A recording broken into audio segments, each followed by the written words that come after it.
Hi everyone, my name is Autumn Routt. I am a rising fourth year PhD student co-advised by Lena Ting in the Neuromechanics lab here at Emory and Greg Swicki in the Power lab over at Georgia Tech. I'm going to be presenting alongside Kennedy, Emily, and Lauren. I'll let them introduce themselves later. Just really quickly, I want to show you all the sign-in form. You can go ahead and scan this QR code now or at the end of the presentation just to let everybody know that you were here. This presentation is going to cover inverse kinematics and inverse dynamics by me, best practices for motion capture data collection by Emily, EMG signal processing by Lauren, and best practices for EMG by Kennedy and Lauren. So let's talk about inverse kinematics. Why do they matter? Inverse kinematics is a technique that is foundational to all motion capture software. You use inverse kinematics anytime that you want to figure out what joint angles are with having limited information. So if we need to estimate the angles of joints that we cannot directly put markers onto, then inverse kinematics is an excellent tool. So that's joint centers that don't have a bony landmark, like in humans, the hip. In a lot of animal models, both because of internal joints and because it's just difficult to put markers onto animals, motion capture relies on inverse kinematics, and any kind of markerless motion capture system is doing inverse kinematics under the hood to make sure that the estimates it's giving you are realistic. So if we have all of the markers on all of the joints that we want to see, we can still use inverse kinematics as a means of validating the accuracy of the joint data from markered data. We also use it when we want to fill in gaps. So if a marker is occluded, then we can estimate from the markers that we still have remaining on other joints what the angle of that joint should be using this technique. And lastly, if you're making a computational model of movement and you don't want to use any experimental data as training data, then to make that model realistic, you can use inverse kinematics, and then you only need to know the segment lengths of the different joints and where you're aiming for a specific target point on the body to be, and you can estimate various combinations of joint angles that would get that point on the body to where you need it to be, and that's very helpful in making your model actually be realistic and informative. So I'm going to walk you all through an example of inverse kinematics. This is a person in a squat. We are going to say that we know the height of the center of their hip joint, and what we would like to find out, given the length of their femur and the length of their tibia, is what the angle of their ankle and their knee is. There's a lot of different ways that we can define ankle angle and knee angle, and I don't want to get into the specifics of that right now. Just for the sake of this example, we're defining knee angle as being drawn from this line that extends out of the tibia, and ankle angle as being drawn from this vertical line that is extending from, in this case, the ankle to the hip. So with just this information alone, you should be able to calculate what these two angles are. I'm going to give you a little bit of time to do that, but before we jump into that time, I'm going to give you all access to the law of cosines. So maybe you've used this recently, maybe it's been a very long time, maybe you've never seen this before. The law of cosines is a beautiful thing that we are not going to take time to derive right now. I'm just going to say you can reference this as you work through this problem. So I'm going to give you 4 minutes to work on this problem, and then we will come back together as a group to talk about it. Feel free to discuss with anybody who's in the room with you as well.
And feel free, if you're getting stuck anywhere, you can also raise your hand and unmute to ask a question.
All right, we're gonna go ahead and walk through this problem. If you didn't have time to get all the way through it, that is okay. Just compare as far as you got with what I did, and then we're gonna discuss our takeaways. So first, I just took the law of cosines and plugged in the information that was available to me from the figure. So I'm looking at the angle of the ankle first. Where is my mouse? There we go. So I want to use these two adjacent sides on the right-hand side of the law of cosines equation and this opposite side as the left-hand side. And that's what I've got here. I can then solve for cosine of theta ankle just by doing some algebra. And then to isolate theta ankle, I take the arc cosine of that big chunk of algebra. And this is the answer that you should end up with. Did anybody get something different than this and want to talk about it? It's not something to be embarrassed about because it means you actually attempted the problem, and that's pretty great.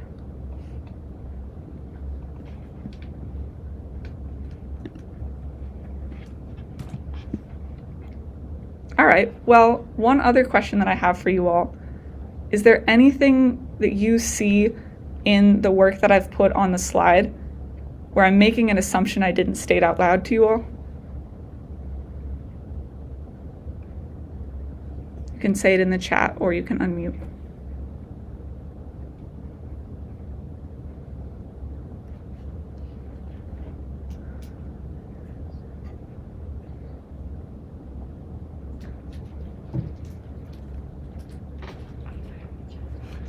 You're assuming that all of your segment links are at your joint centers? Or from your joint center. Yeah. That's true. I am assuming that all of my segment links are going to my joint centers, which is a big assumption. And I see somebody said, where did the initial formula come from? Trusting that the law of cosines was derived effectively is an assumption. Okay, and someone is saying the last formula. Can you elaborate on what am I making an assumption about in that last formula?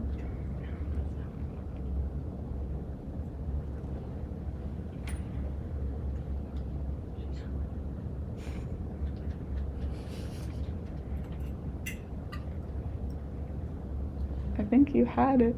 Someone in this room had it and typed it in the chat and then untyped it.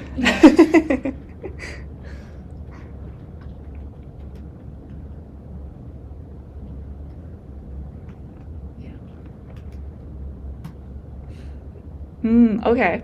I actually misread yours. If I was using like the Pythagorean theorem, then yes, it would be important that I assumed the knee angle is 90 degrees. The nice thing about the law of cosine is it's a little more flexible. The big assumption that I made here is when I took arc cosine, I could have gotten a negative or a positive answer, and I presumed that it was positive. That's a fine thing to do in a biological example. You usually have constraints that you can use to say, of these two answers, only one of them is realistic. But when you use this same sort of math in robotics, a lot of times you do get multiple combinations of joint angles for a certain manipulator that all will get you the same endpoint position, and sometimes they're possible in those different configurations. Yeah, so if I had allowed those angles to be negative, I would basically be saying, what if this person's knee was flipped backwards instead? And we just know that in humans, that's not how that works. So we have our ankle angle. In order to find our knee angle, we need to find this different angle within the triangle first and then subtract it from the overall angle of this straight line. So I'm going to find beta first. I'm using my law of cosines again. I'm just plugging in things to the formula differently. This time the adjacent sides are L1 and L2, and the opposite side is H. And when I solve that for cosine beta, I can then take the arc cosine to find my beta value and subtract that from 180 degrees, which is just the overall angle that these two combine to make, which is just a straight line. And that's how I find my knee angle. And again, I've made the same assumption that my knee angle is positive and not negative. Did anybody get a different answer that wants to talk about it?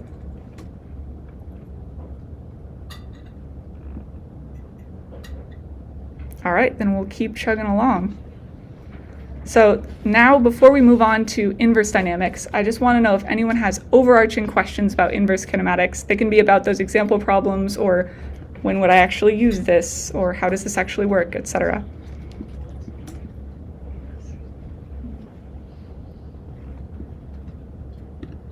All right, and let's move on to inverse dynamics. So inverse dynamics is finding joint moments using kinematics, so that joint angle information we just got with inverse kinematics, and forces. Inverse dynamics is kind of at the heart of all of the joint moment calculations.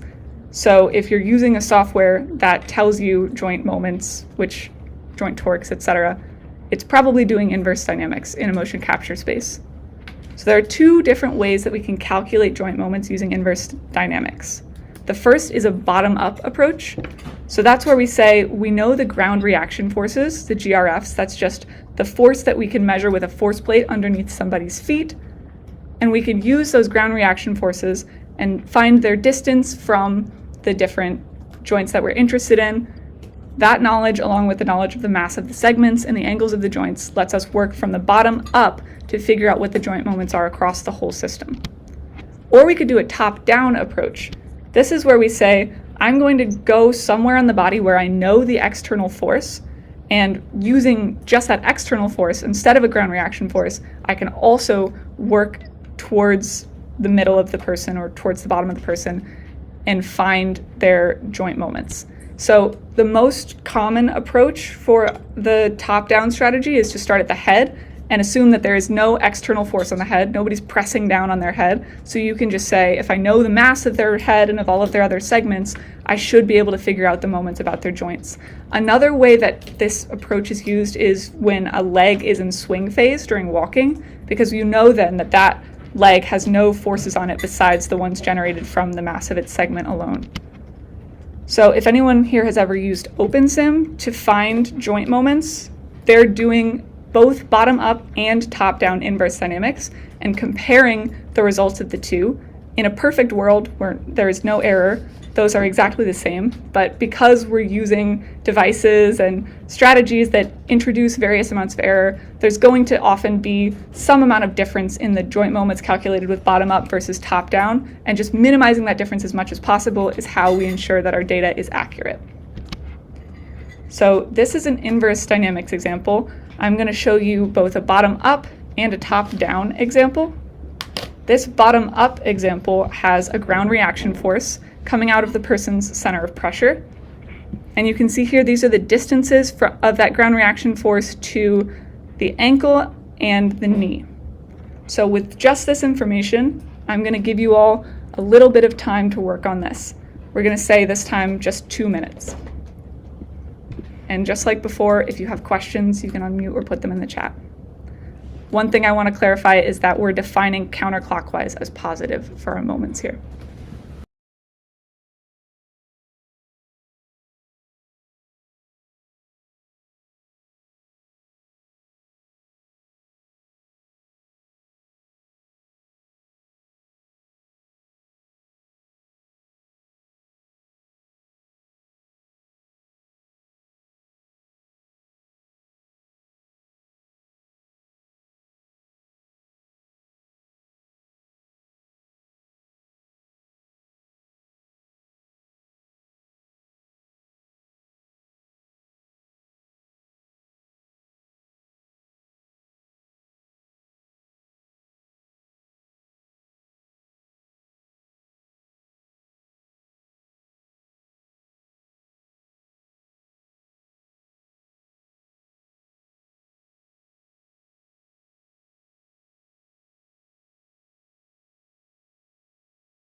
All right, let's dive into this first example. So the thing that you really needed to have remembered from prior experience to have success with this problem is that moment is equal to the force times the moment arm. The moment arm is the distance perpendicular to the force that you're talking about from the point of that force to the point about which the moment is being generated. So these two d values here. And if you didn't remember that, now you have it, so hopefully you can follow along. So when we're finding the moment about the ankle, we want to take this ground reaction force magnitude and multiply it by the distance from the ankle joint center to the center of pressure, which is where the ground reaction force originates from. So that's our moment about the ankle. And now when finding the moment about the knee, take that same magnitude but multiply it by the distance from the center of pressure to the center of this knee joint. And notice that even though they're not in line horizontally, we're still just taking the horizontal distance just because that's the rule for when we're finding our moment. Now there's something about this that is wrong as well. And I'm going to again give you all the opportunity to try and guess.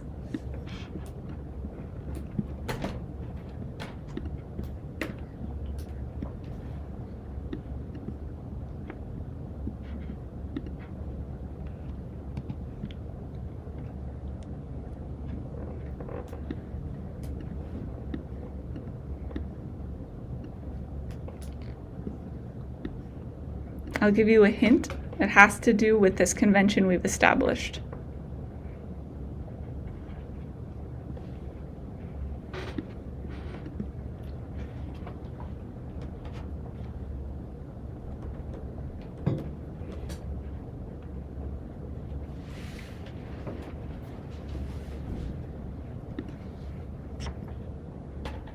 The knee moment should be negative. Certainly one of these moments should be negative, right? Because they're bending in opposite directions. And we know that because the ground reaction force is on opposite sides of these two joints. For the ankle moment, the ground reaction force is to the right of it. And for the knee moment, the ground reaction force is to the left of it. But then from this information, how do we figure out actually which one of these is clockwise and which one of these is counterclockwise? Well, what we do is we say, this ground reaction force, it's a reactionary force. It should be exactly opposite the force that's generated by the moment the knee is doing or the moment the ankle is doing. So when we draw an arrow around the knee, we should find ourselves pointing down since the ground reaction force points up. And so if I were to move clockwise about this joint, I would be moving upwards on this side of the knee joint. So I would theoretically be generating a force away from the ground instead of into the ground. Oh, a free body diagram of the shin. That would be helpful if we were looking at forces that were taking place like at a bone level. We're right now just pretending like the segments are massless to be nice and simple for ourselves. But yes, I agree if we were being realistic. Yeah, so our moment about the knee is counterclockwise because it's going down into the ground reaction force. Our moment about the ankle needs to also go down on the side of it where the ground reaction force is taking place, which means that that joint needs to actually be moving clockwise.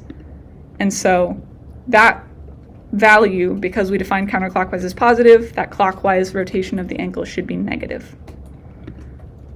Okay, this is the very last example problem I'm going to give you all before I hand you over to our next speaker. So this is a top-down approach where we're using the hat, which is the head, arms, and torso, lumped into one convenient mass for those of us that like to pretend the lower limbs are all that exist. It has a downward force caused by gravity, and using only that information, we're going to figure out what the moments are about the ankle and knee. So I'm going to give you another 2 minutes to work on that.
Okay, let's dive into this top-down example.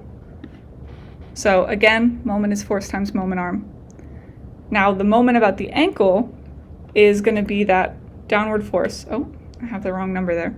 But regardless, we're multiplying it by 0, so ultimately the moment about the ankle is just 0. And again, this should be 500 newtons. I'm multiplying the distance between the knee and this downward vertical force to find the moment about the knee. And I think because I used the wrong number, that's not, well, actually, I think the answer is right, but this part's wrong. So yeah, it should be 500 newtons times 0.32 meters, and that'll be 161 newton meters.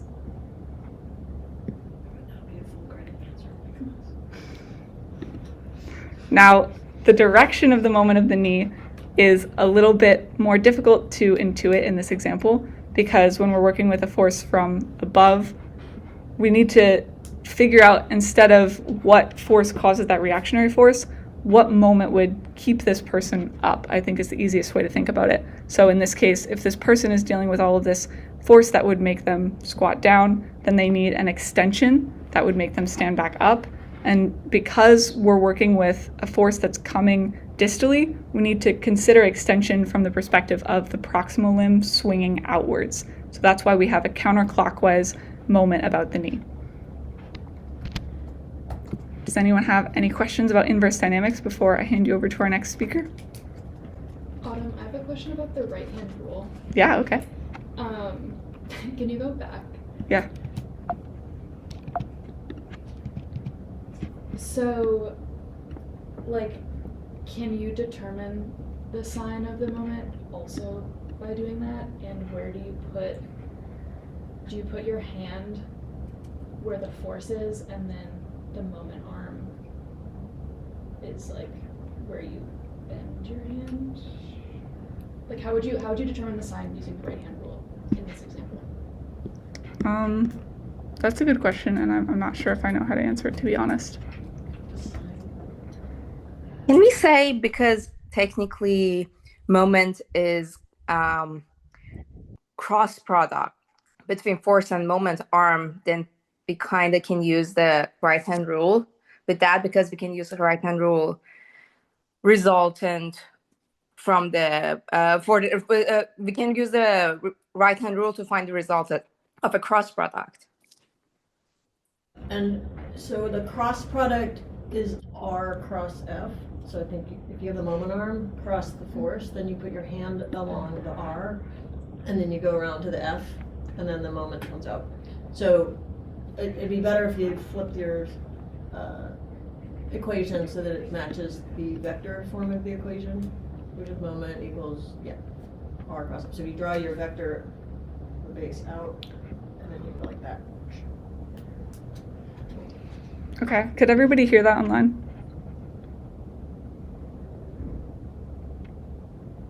Okay, great. Yeah, well said. Thank you. Any other questions?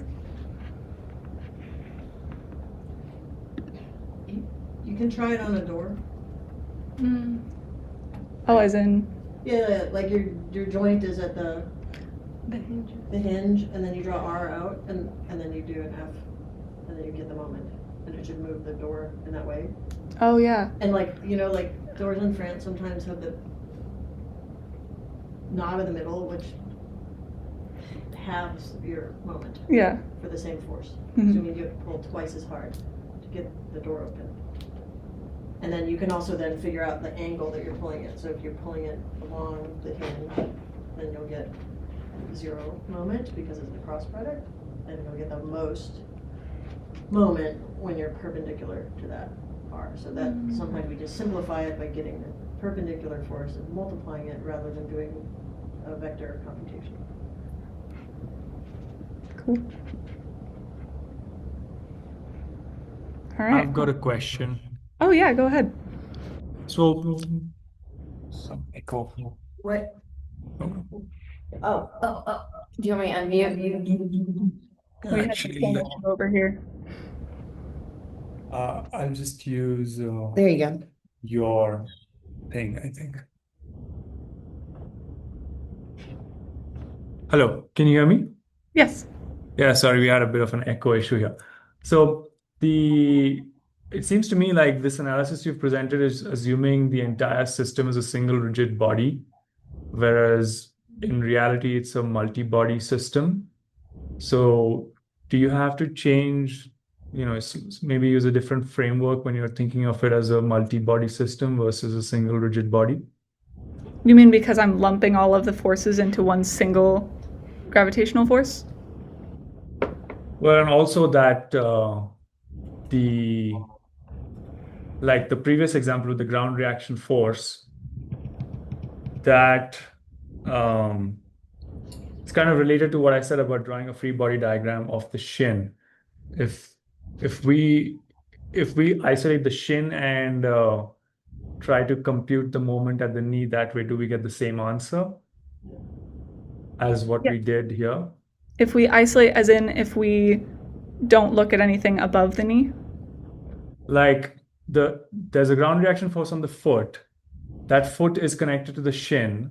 Mhm. So that foot ground reaction force is causing an ankle moment, which is kind of propagating to create that knee moment. Yeah. So I'm just curious, would we get the same answer if we isolated the shin and used the moment at the ankle to compute the moment at the knee, if that makes sense? Yeah, we should get the same answer. Oh, okay. That math should fall out. Okay, good. And then also, this gets more complicated if we consider the mass of the shin and the mass of the thigh, because those would then be vertical forces opposing it. You can draw any free body diagram if you do it properly, which we haven't talked about, but you can cut it at any joint, even if there's 2 joints, and then consider it a rigid body for the purposes of that free body diagram analysis, but then you can always break it again and find the force anywhere. You can find the reactions even if you cut the bone, but you need to add a moment, and it's not like a pin joint. So Hear that? With the free body analysis, you can, wherever you cut it, then you just, for that instant, treat everything as rigid. I'm sorry, we can't quite hear what the other speaker said. Oh, sorry. Yeah. That's Lena Ting, my advisor, and she's talking about how if you were to cut this segment in half and look at the interaction forces between the two sides of the bone, you could still model this appropriately. As long as you're taking into account all of your forces, you can break this into as many different pieces as you want, and if you have a reliable free body diagram, you can still get the information you need. Got it. Thank you for clarifying. Yeah, of course.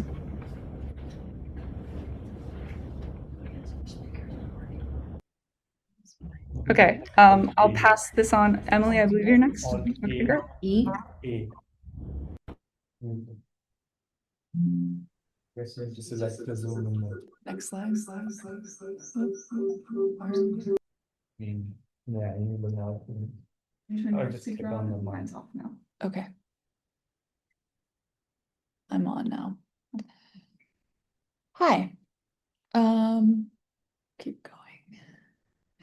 While she's finding my first slide, hi, I'm Emily. I am a BME PhD student here in Lena Ting's lab at Emory.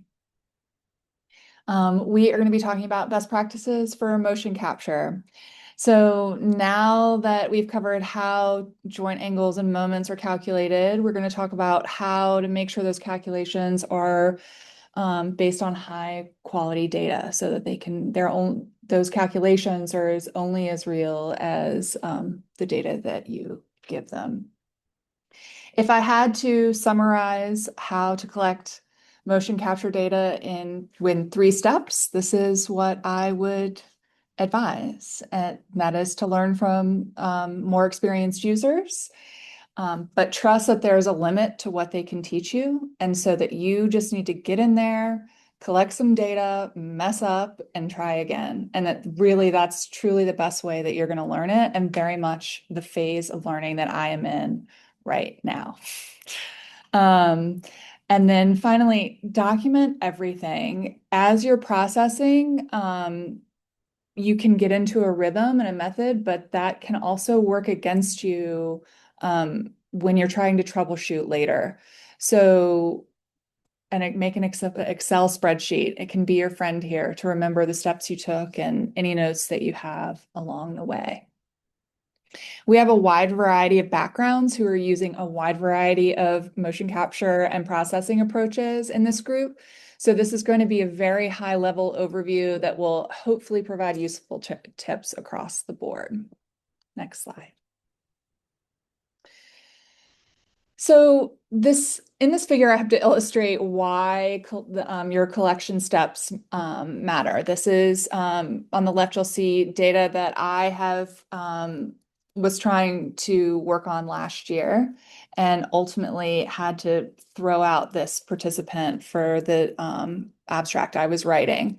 So I put references on the right so you can see what these plots are supposed to look like. And you could see that we did pretty well with hip and knee, but went off the rails and with our ankle data. And that's a reality of collection. We were moving between 2 labs and collecting labs and data in 2 separate labs, which led to a bunch of error sneaking in. And I tore my hair out over this for quite some time. So we are going to review how to resolve these errors. Next slide. So motion capture isn't a single measurement. It's a sequence of processing steps. In marker-based motion capture, each camera emits infrared light and records the light reflected back from the passive reflective markers. A single camera can only determine where a marker is located in its 2-dimensional image. But by combining views from multiple calibrated cameras, software triangulates a marker's 3-dimensional position. Markers are placed on the Markers are placed on the subject, cameras detect them, and their three-dimensional positions are reconstructed, and those trajectories are used to build a biomechanical model. And finally, we can calculate biomechanical variables from those. Markerless motion capture uses one or more synchronized cameras and computer vision algorithms, typically neural networks, to identify anatomical landmarks directly from video instead of using tracking reflective markers. Those systems are particularly useful when markers aren't feasible, such as with very small animals and species that don't tolerate markers well, or behaviors where markers would interfere with easily or be easily occluded by the movement you're studying.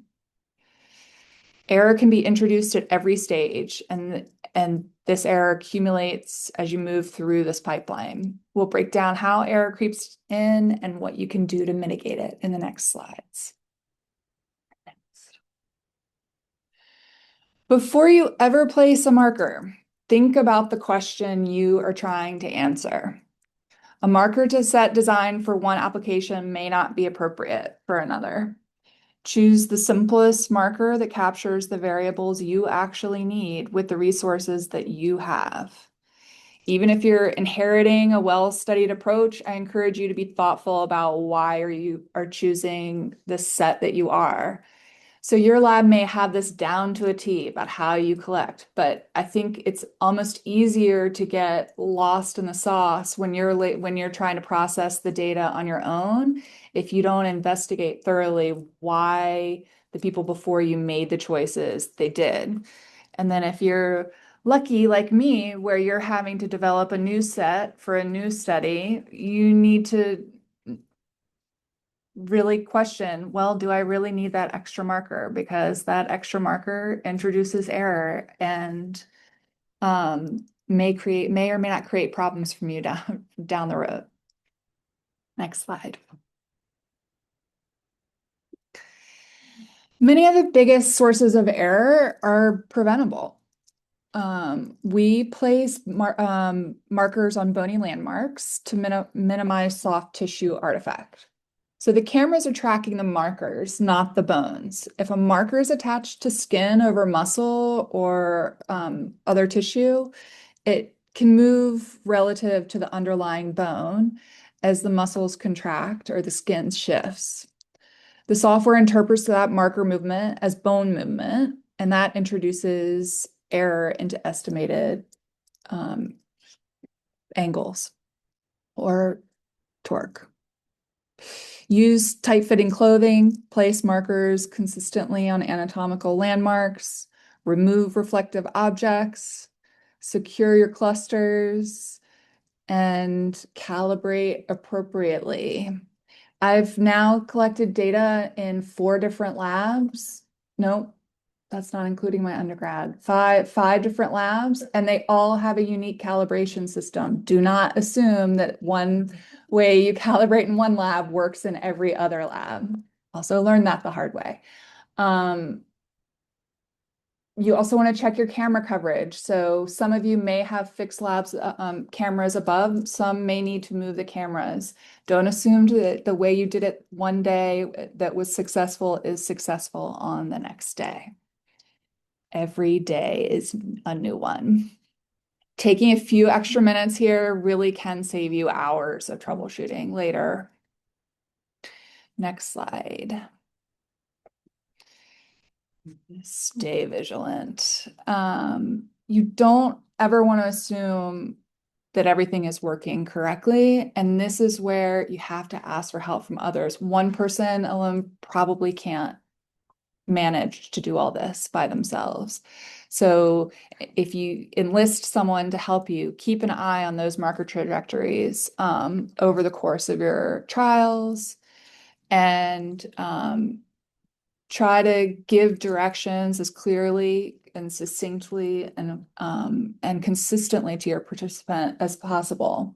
One thing I want to mention about force plates and human data, if you're working with gait, please consider that if you tell the person to hit the force plate, if you're walking over ground, you are going to change their natural gait. So that's a choice that you're making to collect the data that you're going to get. On a treadmill, it's easier. You just need to maybe let them know where the force plates are so that they're not crossing over as they walk. And then we can argue about the ecological relevance of treadmill walking in another workshop. When working with animals, it's important, which this may seem very obvious, but it's worth mentioning, you need to habituate your animal to the environment and make sure you can get them over those force plates and get them to the targets that they need to reach. Collect many trials and recollect a questionable trial, particularly a calibration trial, as immediately. You may feel like you're wasting the time of the people around you, but it doesn't take that long, and again, can save you hours of work later. Next slide. Don't trust anything. Ever. I'm not going to walk you through every step of this slide, particularly because it seems like this group has quite a bit of experience, but you want to create a lot of stop gaps where you can go back and look to see that the data you meant to collect, you're actually collecting. For some unexplained reason, or that I have not resolved yet, in the latest data set that I'm working on, 3 of my trials are going to 0 and I can't explain it, and they're all running off of the same code, and I'm still working through it, but such as the process. If you're using a custom code, just build in safety checks throughout your analysis, and then pilot, analyze, look at your data, refine it, and then pilot again. Resist temptation to collect a bunch of data and look at everything across a group. Next slide. Here is a quick little true or false game for all of us to play. Motion capture measures joint angles, true or false? Anyone? It's not a trick question. False. It's animated. So thumbs down, false, anything. So you can go advance it. Great. So if somebody answered, what does motion capture measure? Position of Speak up. the position of markers in space, which then help you calculate Great. joint angles in post processing. Great. No, Wait, what does it measure? what is it actually measuring? Oh, A bright dot on, Okay, screen. it's measuring a bright dot on a screen, and you define. oh, right. and then And you have to know you where the can- cameras are, that's how you Yes. calibrate, and then You you decide if this dot on this camera is the same as this dot on that camera, which is also why you can get confused if they're too close. Mhm. So all we're doing is getting black and white images of dots. Thank you, Lena. Emphasis on I'm still a student. Okay, advanced, can you go? Great. More markers always improve data quality.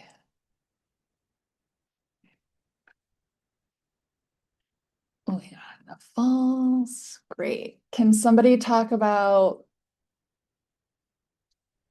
this one? Why you said false? You correctly assumed false. Anyone? All markers are a source of error. It's profound, yes. More occlusions, potentially.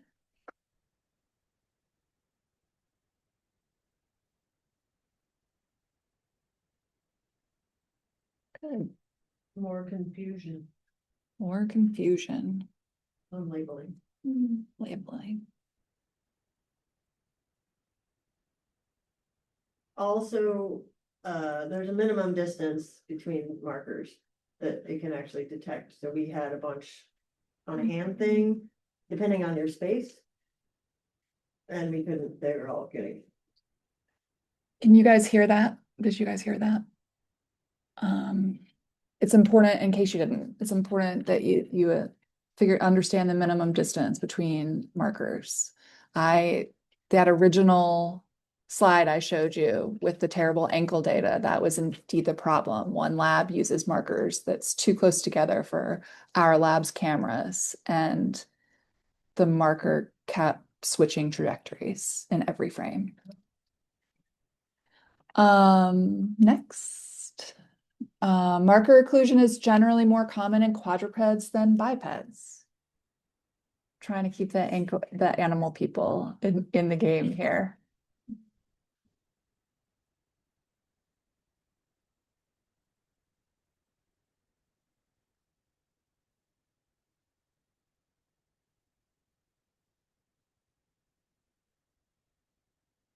I'll read it again. Marker occlusion is generally more common in quadrupeds than bipeds.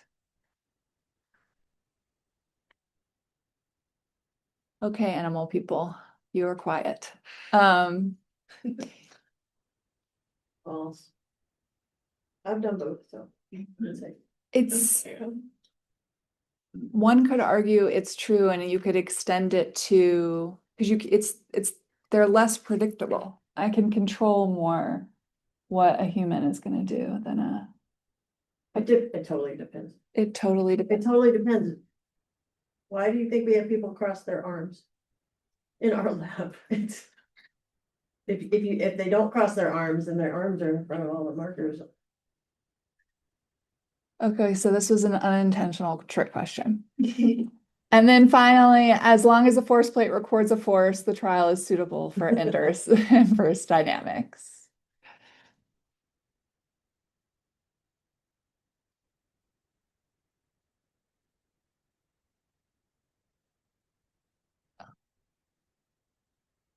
I'm gonna just move us along and say that that is indeed false. You need to make sure that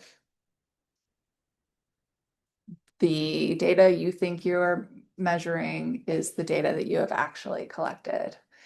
And from the chat, what strategies do you use to avoid marker occlusions in humans? So as Lena mentioned, we have for balance tasks and walking tasks, we will have people cross their arms across their chest, although not much longer. Yep. And I am going to say here, with the backing of Luke, keep the space open as possible, use marker clusters, rely on gap filling. In our lab, the marker clusters seem to be giving me the most trouble. So I think also that depends. Gap filling is indeed your friend. That process is going to be varied across softwares, which is why we didn't talk about it today. But and also, again, stay vigilant. And I have to remind myself that even though I'm asking someone to repeat a trial, it really only takes a couple of extra minutes, and you can account for that time when you're building out your protocol. That's it for me, unless you can advance it, unless anyone has any additional questions.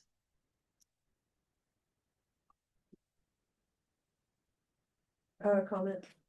Lena has a comment. Check your force plate output. Our wires were mislabeled from the factory. In case you didn't hear that, our wires were mislabeled.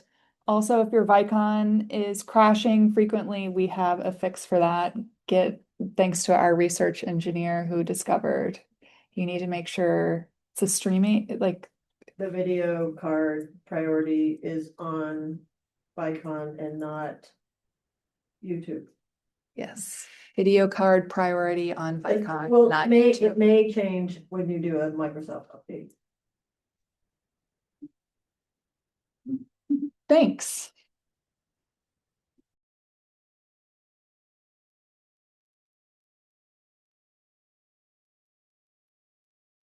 All right, next up is Lauren.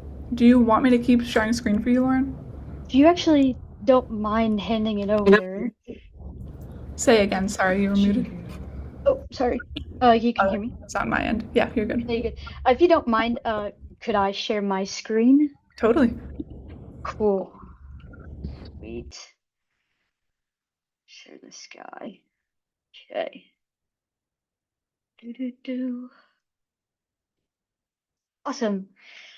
Cool. So, can people still hear me or?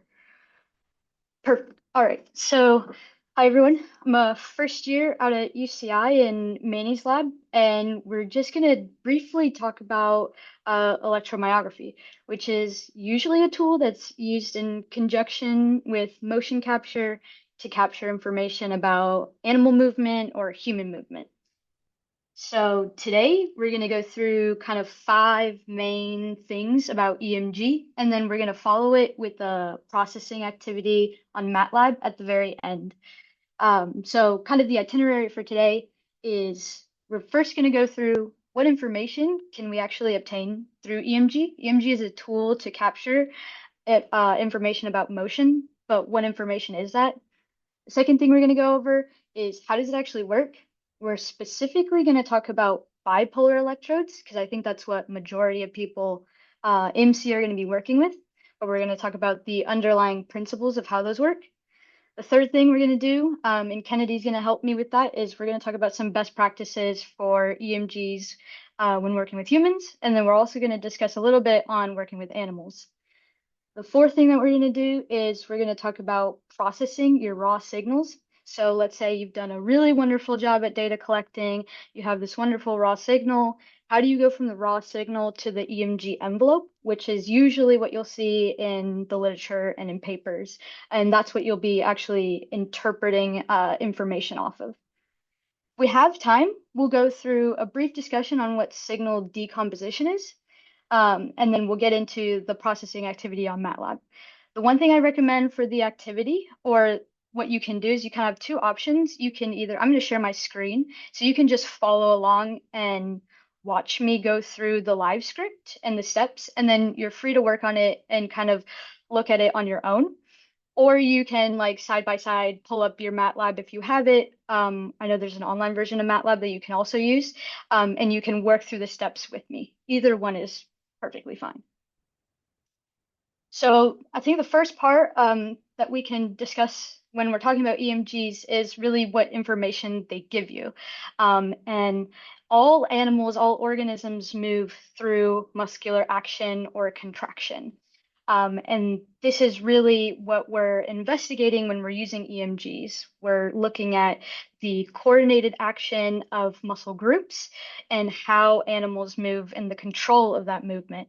And so that's kind of the information that we're going to be getting when we're using surface EMGs, intramuscular EMGs, high density arrays, is we're really getting at how do animals control their movement.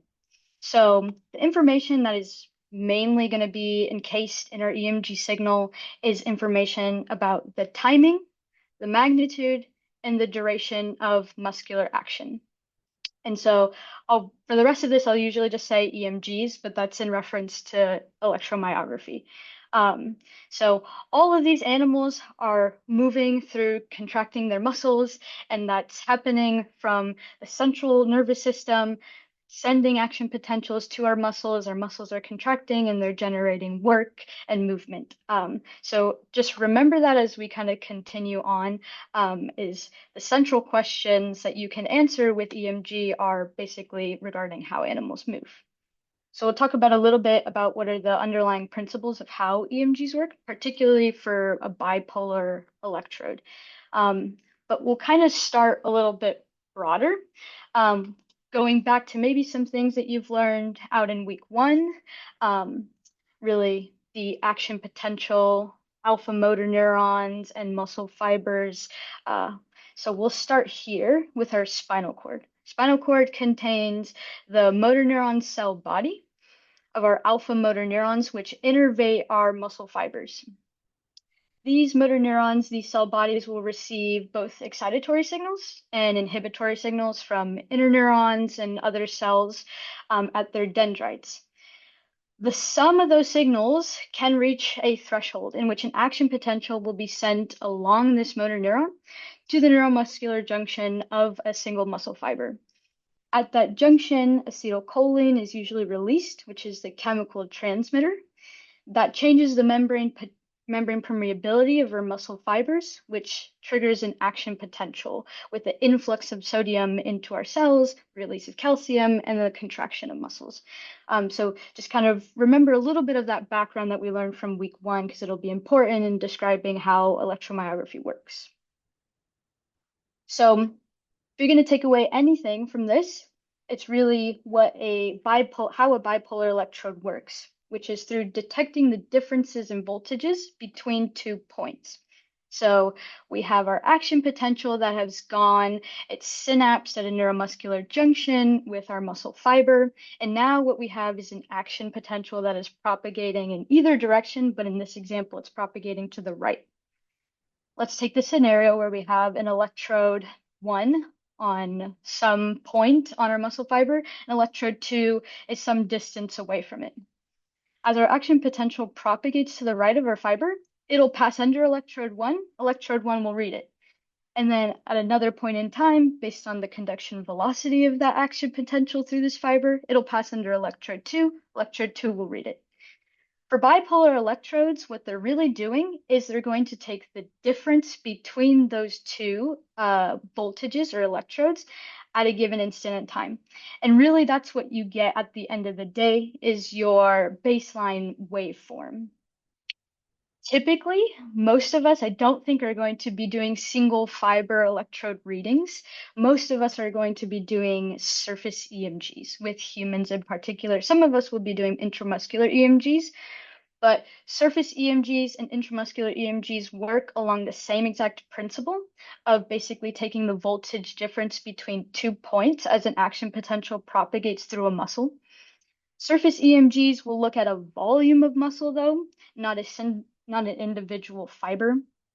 And it'll take a collection of all those motor units that are firing, all of those action potentials, sum them all up.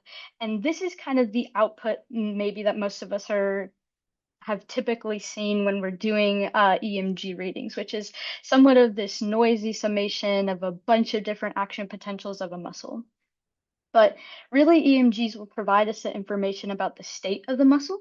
So whether it's like on or off, how long is it on, and also the magnitude of how much muscle volume is being recruited. Really, the basis of how bipolar electrodes works kind of inform the standardized practices and principles that we're going to use when we're applying our EMGs onto our subject or inserting our EMGs into a muscle. The reason that bipolar electrodes really need to be along the length of the muscle is because of the way that they read the difference between 2 points. So let's take the theoretical example that let's say the neuromuscular junction is right in between electrode 1 and electrode 2. The action potential will propagate in both directions at the same conduction speed. And because the electrodes band over our neuromuscular junction, the voltage difference between electrode 1 and electrode 2 will be 0 if they read the action potential at the same exact time.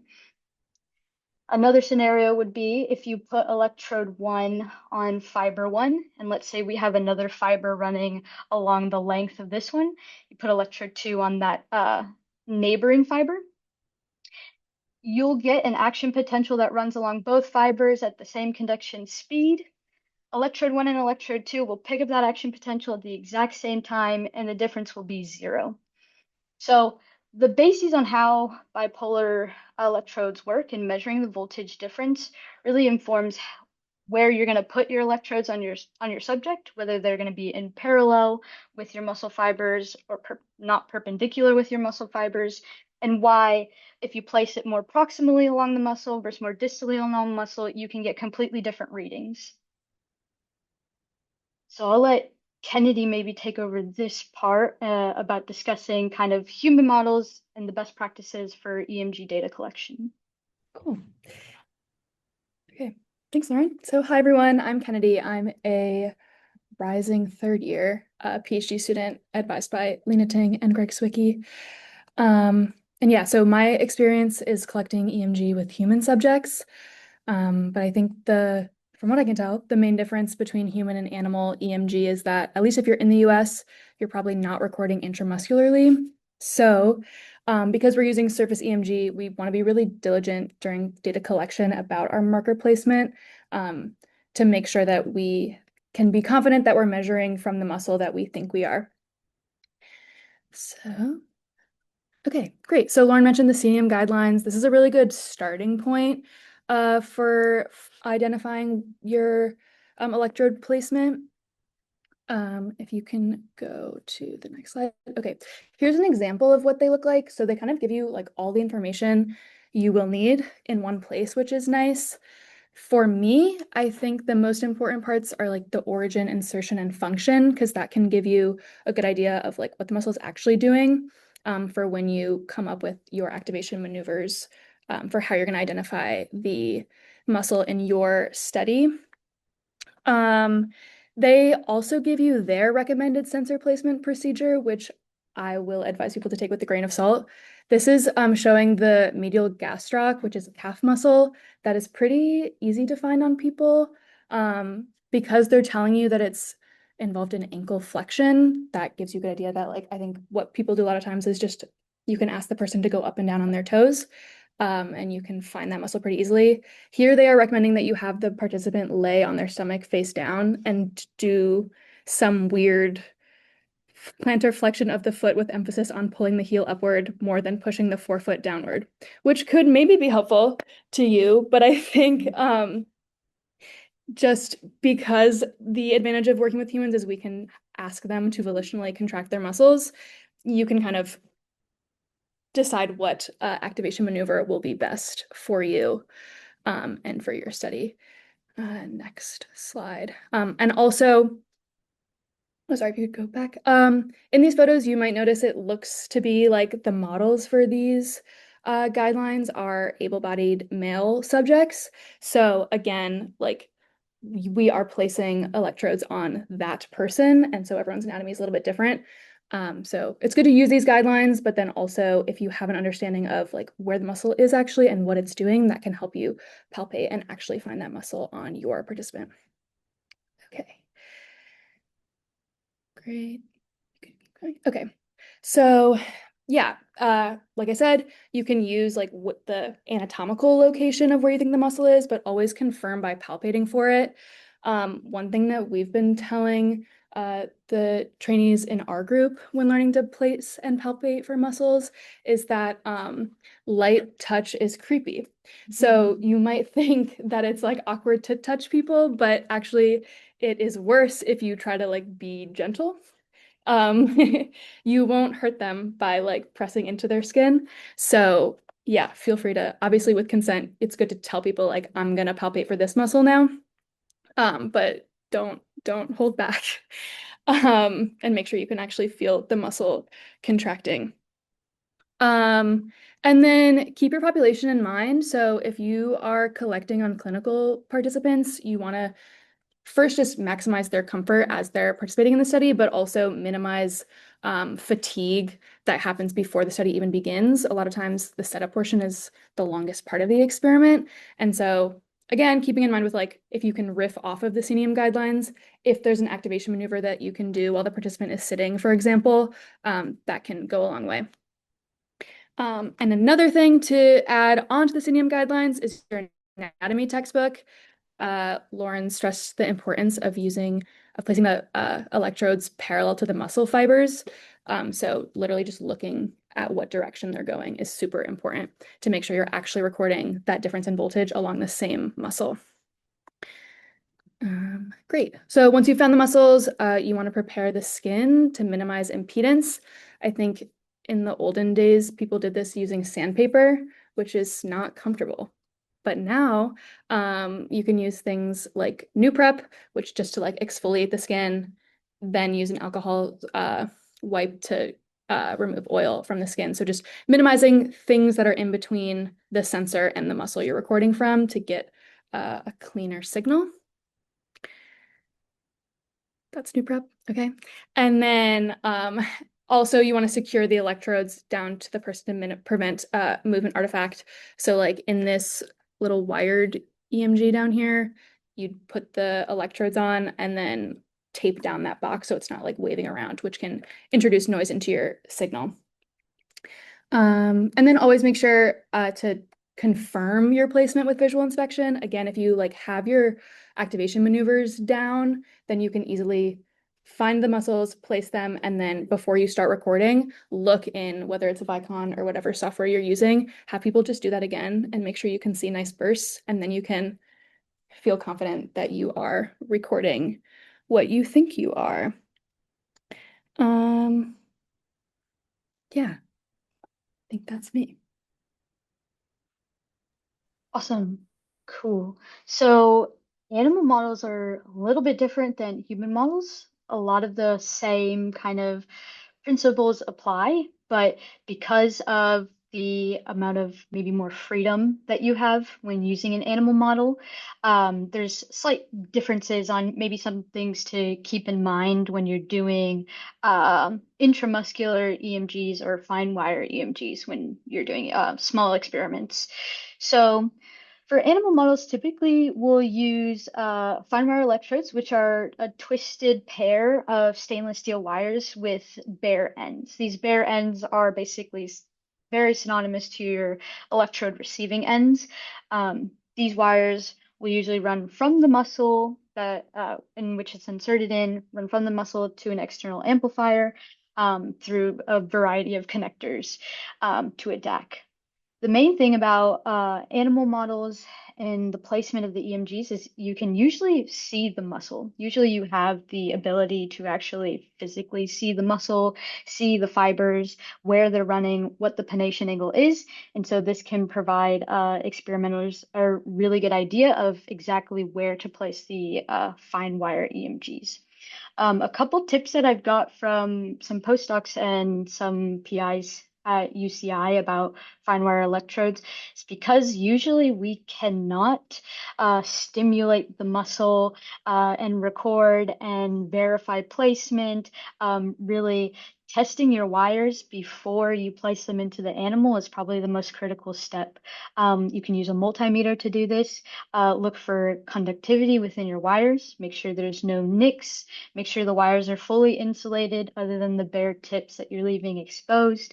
And when you're inserting the wires, usually through a hypodermic needle into the muscle, usually if you press down as you're releasing so those wires don't come back out or pull out, securing the wires to some skin or some other tissues to help keep them secured, minimize the amount of movement that those wires are undergoing because that can introduce noise, and also maintaining a shorter length of the wires. The more length you have, the more areas that there are for noise to get into the system.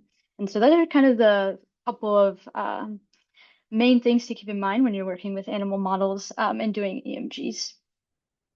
There are also not just fine wire electrodes that are typically used, but there's other very complex EMG arrays in which these can get at motor unit action potentials. These are pretty high resolution EMGs.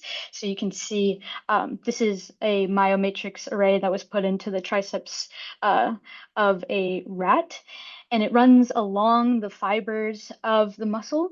And you can see comparing figure B, the locomotion from the array and the locomotion from the fine wire electrodes, you can really get at the individual motor unit action potentials. So depending on your question, arrays are a bit better, and they're usually more feasible to do in animal models, which provides a little bit more resolution and depth about activation and motor control, particularly in animals. But I think Kennedy touched on it, and there's really most critical step is proper placement, a selection of electrode materials, and the configuration. These are the most critical steps of any analyses. Your analyses kind of will be shot if the process of preparing your subject and putting the electrodes in or on the skin isn't done with a lot of care and attention. In order to do a good analysis, proper placement is the most critical part. So really make sure when you're with subjects, human subjects, animal subjects, you're really taking the time to be precise about this part. So if anyone has any questions before we move on about best practices, how EMGs work, we're going to move on next to the signal processing part, but I'll hold for questions if people have any.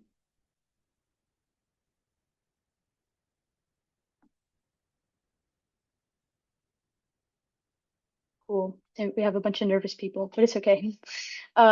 So we'll jump into the processing part of EMGs. So this is kind of going to assume that you've taken the necessary steps to properly prep your subject. You've gotten a pretty nice and clean data set already. And so this is now you have kind of your raw data, and now you're going to go on to processing it to create your EMG envelope, which is typically what you'll see in the scientific literature when people are showing you their EMG signals from muscles. So there are a couple ways that noise can be introduced into the system, and this is stuff that we want to be aware of and use post-processing algorithms to extract or attenuate and remove. But some common ways that noise can get into an EMG signal, one of them is narrowband noise. This is external noise from the environment. So think of your lights, think of the power cords, things that are plugged in, AC current.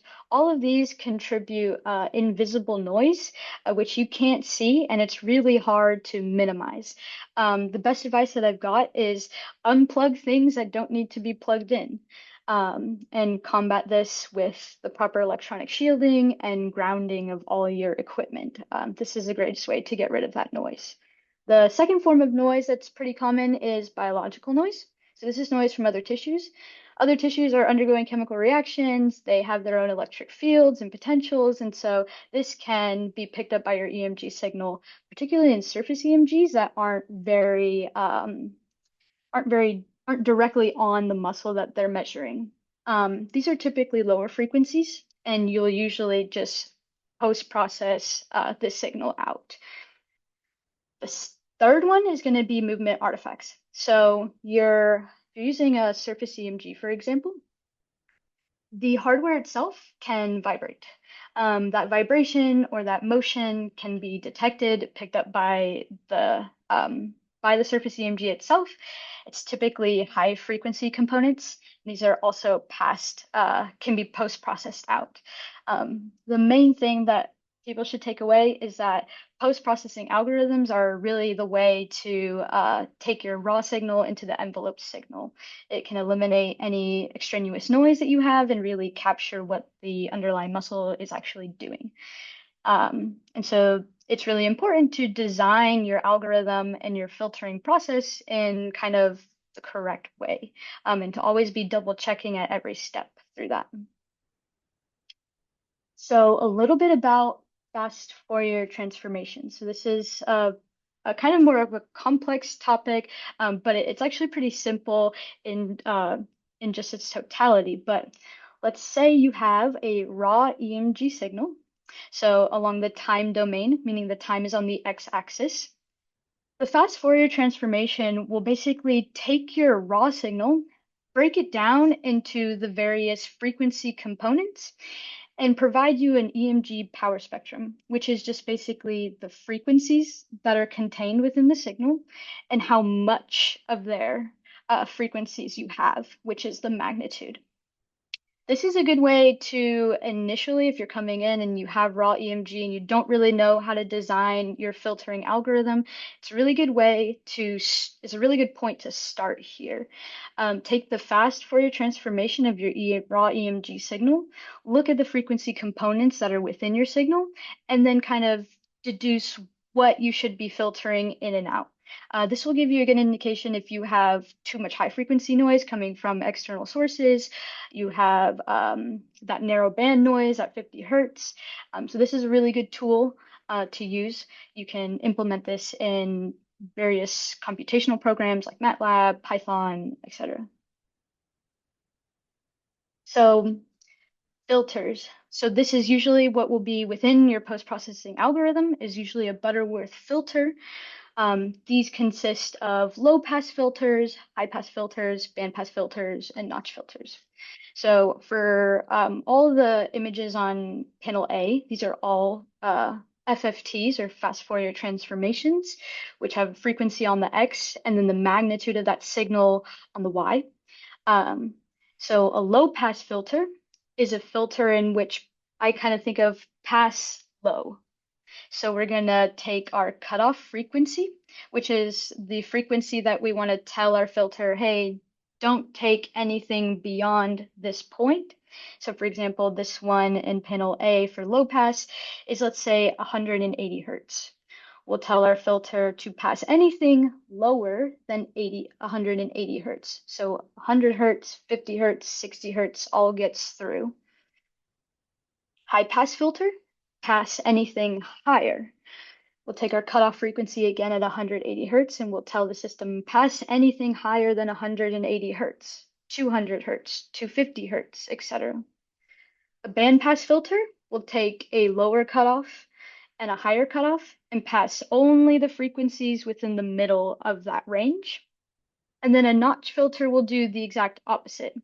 You'll take a low cutoff and a high cutoff and extract the frequencies in the middle and take them out.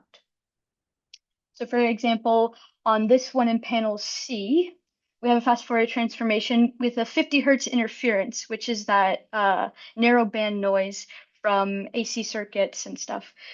So when we see this, we'll want to excise that out. We'll want to take it and we'll want to notch filter that out. So you can see the next step is taking that out, eliminating that 50 hertz frequencies. They've also done a band pass filter, and you can see the resulting fast Fourier transformation of the raw and the process signal. And we've gotten rid of that interference. That's not actually EMG or muscle activation, but it's just noise coming from the external environment. So these are typically some of the key terms that you'll hear is filters, high pass filter, low pass filter, band pass filter, as you're running through generating your EMG algorithm to process your raw signal. So I'm going to go through kind of the conventional or standard practice when you have a raw signal. And this is pretty much standardized practice. There's some variation in this, but for most of you who are using human models, this is kind of very much what you'll do when you have your raw signal to your envelope signal. So usually you'll be using some sort of surface EMG or some EMG. They have internal hardware filtering that usually happens within these like little IMU devices. For animals, we also will do internal filtering when we amplify the signal. You'll start there. The first thing you'll do is you'll get your raw signal and you'll high pass filter. What this does is this removes the DC offset and any motion artifacts and any low frequency noises that are occurring in your signal. This is usually typically around 20 to 30 hertz, but it depends based on your subject. The next step you'll do is rectification. This is a full wave rectification. So you'll see your signal, raw signal goes above and below the x-axis. It has positive and negative values. We'll take the absolute value of our whole signal and just get the positive deflection on a single polarity. And then the final step is the low pass filter. This is usually done around 10 hertz. This passes right anything lower than 10 hertz, eliminating any other noise that occurs in the system. And this will give you that nice clean envelope that maybe we conventionally see. I'm going to do a very small discussion because I don't have much time on signal decomposition, which is kind of a side track from what we've just been talking about. But it is a different way of collecting information about motor control. It's a pretty cool way, in my opinion. Very similar. So we'll take our raw EMG signal, which is it's just a summation of a bunch of action potentials from a bunch of different motor neurons. We'll use an electrode array. We'll use a decomposition algorithm that basically takes that randomized signal and breaks it down into individual motor unit trains of action potentials. And that's what signal decomposition is. Each motor unit, based on its fiber type and its diameter, has a different frequency and a different waveform or shape. And these can be identified with decomposition algorithms. And you can, at the end of the day, break your signal down into what motor units are firing and when they're being recruited. This requires pretty high resolution, so intramuscular EMGs or two-dimensional arrays. It's usually not very feasible with a surface electrode or bipolar surface electrode. Requires a pretty complex algorithm in order to do it and to map every single waveform in your raw summed signal into an individual motor unit. It's typically used to diagnose muscle pathologies. It's kind of used in some rehabilitative senses, but I think this is a cool way of understanding motor control at a very fine level. So what we're going to do next is we're going to do a very short activity because we only have 6 minutes.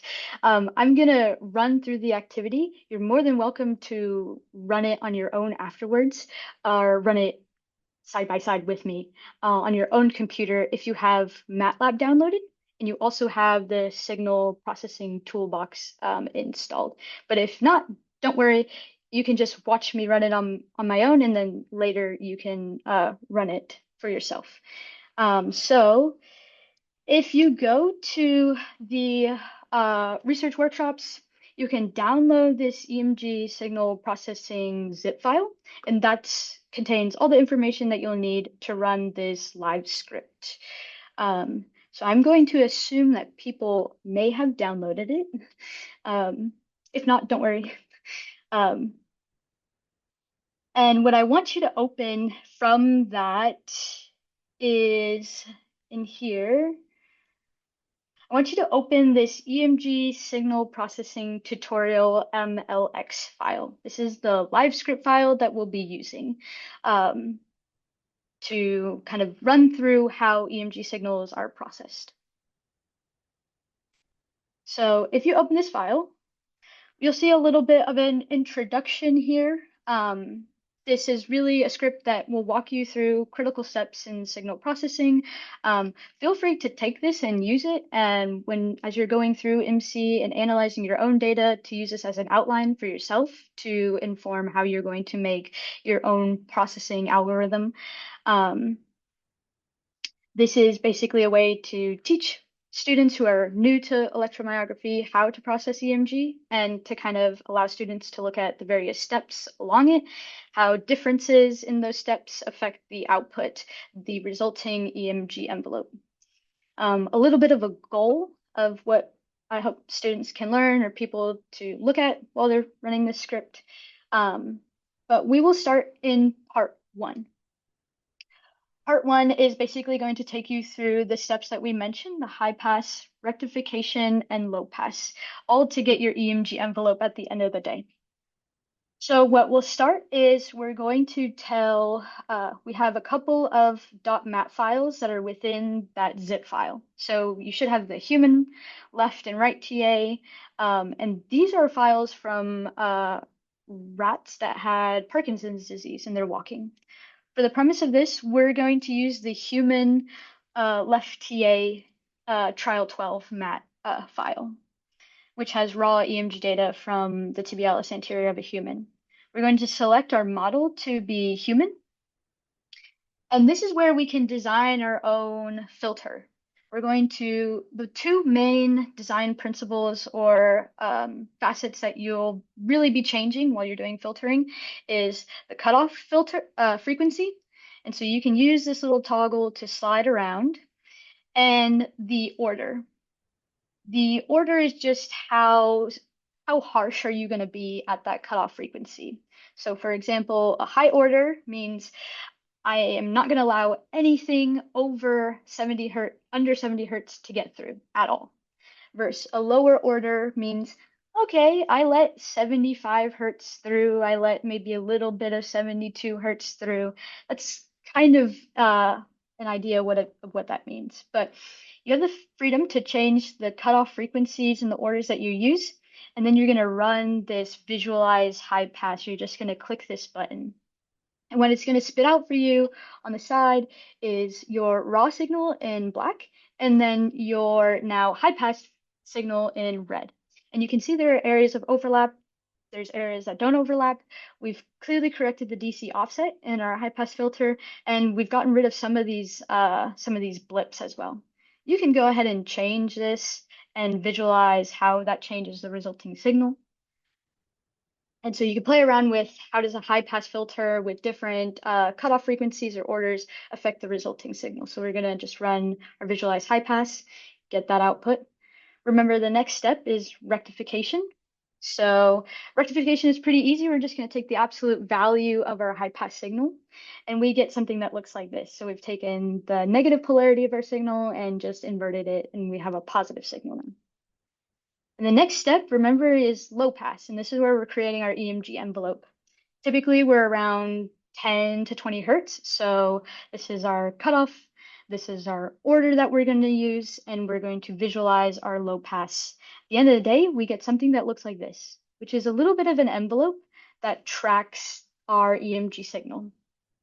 So I encourage you to play around with this on your own time. You can jump to the animal model side of it and play around with the Routt data files. All you'll have to do is take this out and replace it with the name of the Routt file.